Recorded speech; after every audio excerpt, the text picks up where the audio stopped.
Shalom, senang sekali bisa berjumpa lagi dalam renungan hari ini. Mari kita siapkan hati kita, kita berdoa. Kami mengucap syukur setiap kali ada kesempatan bagi kami membaca dan merenungkan firman-Mu. Kami memohon supaya Roh Kudus menuntun kami, memberikan kami pencerahan sehingga kami dapat memahami firman-Mu dengan benar. Dalam nama Tuhan Yesus kami sudah berdoa. Amin. Esra 1 ayat yang ketiga. Siapa di antara kamu termasuk umatnya, Allahnya menyertainya.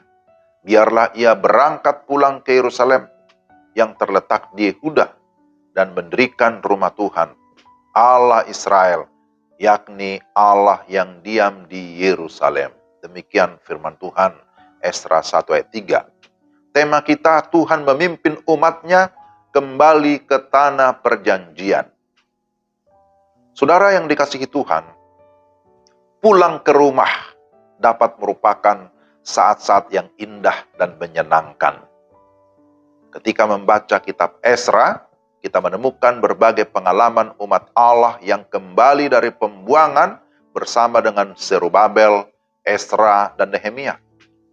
Bangsa Israel mengalami masa-masa yang sulit atau disebut sebagai masa pembuangan di Babel selama 70 tahun. Dan setelah itu mereka mendapat izin kembali dari Kores, Raja Persia, untuk kembali ke Yerusalem dan membangun kembali bait suci. Esra mencatat hampir 50.000 orang berangkat di bawah kepemimpinan Zerubabel. Kita bisa baca dalam Esra 1 sampai ayat pasal yang ke-6.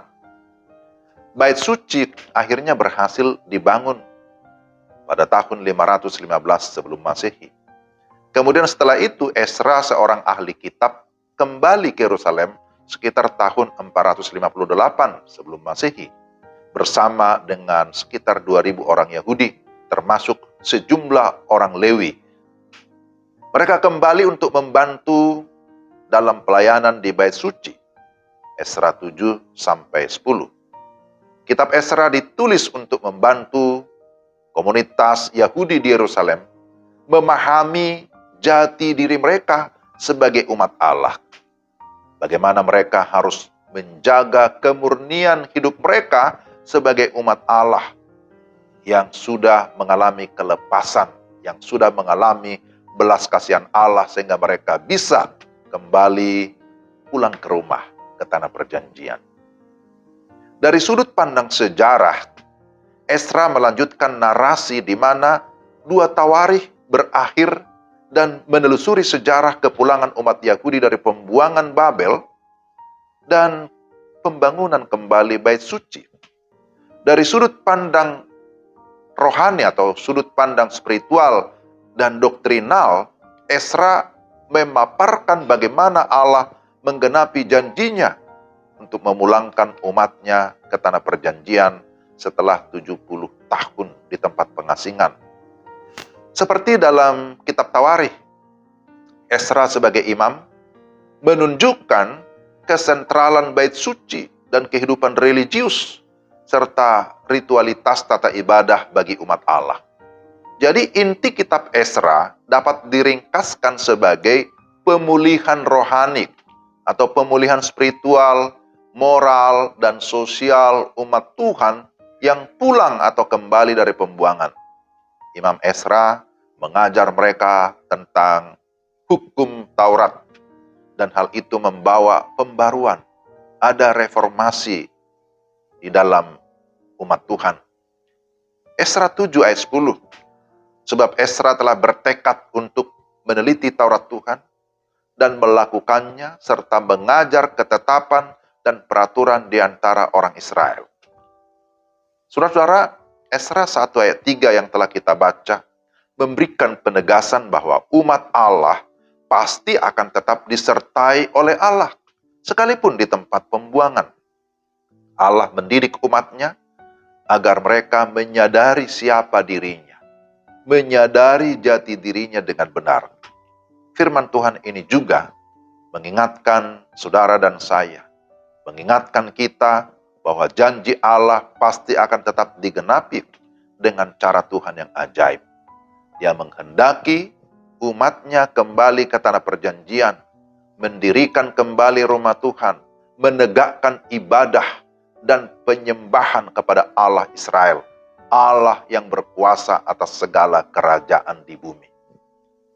Saudara-saudara, melalui firman Tuhan hari ini, kita diingatkan betapa Tuhan merindukan kepulangan kita ke tanah perjanjian.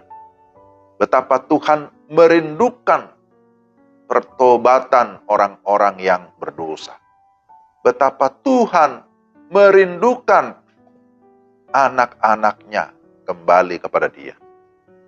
Tuhan mau agar kita sebagai umatnya hidup di dalam ketaatan dan dalam penyembahan yang benar. Kita tidak terpengaruh atau ikut-ikutan dalam penyembahan-penyembahan berhala dari bangsa-bangsa lain yang tidak mengenal Allah. Tuhan mau agar kita terlibat dalam membangun kembali rumah Tuhan, memelihara hubungan dengan Tuhan, dan turut membawa pembaruan dimanapun kita berada. Inilah sesungguhnya yang Tuhan mau, bahwa Tuhan memimpin umatnya kembali ke tanah perjanjian, supaya kehidupan mereka diperbarui, dan hidup mereka kembali kepada Tuhan, memprioritaskan Tuhan. Hidup hanya memuji dan menyembah Tuhan, itulah yang harus menjadi prioritas. Mari kita berdoa.